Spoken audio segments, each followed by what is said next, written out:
เคล้าไอหมอกจางแสงทองเรือเรืองสว่างฟ้าสางที่ริมฝั่งโขง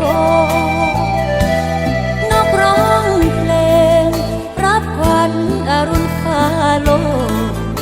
สัญญาริมฝั่งโขงยังลอยอยู่ในห่วงฝัน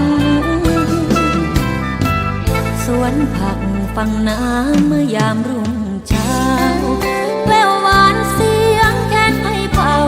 ขับกล่อมปากเขาลำนาวลุ่มทาเรือหาปลากลับท่าหวนคืนมาบ้านอาชีพหากินมานานจากปู่สู่หลานตำนาน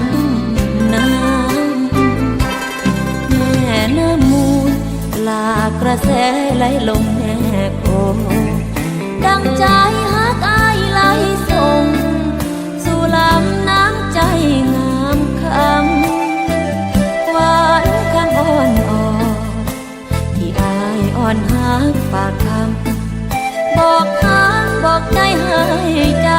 ำดังลำน้ำโขงกอดมูขออย่าลืมฝันคอยวันคู่น้องถึงลำน้ำจะไหลลงให้ใจฮักน้องเพิ่มพูลำโขงบอกเคยแรงแห้งงัดสูดดังใจฮักสองเฮาอุ่นบ่มีวันสูญแรงแห้งงัดหา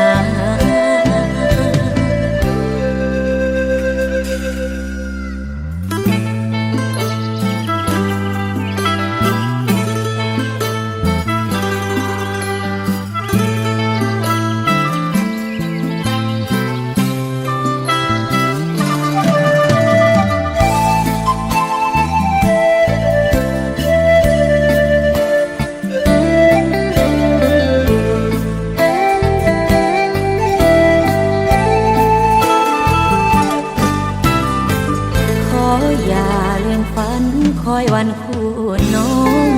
ถึงลำน้ำจะไหลลงให้ใจฮักน้องเพิ่มพู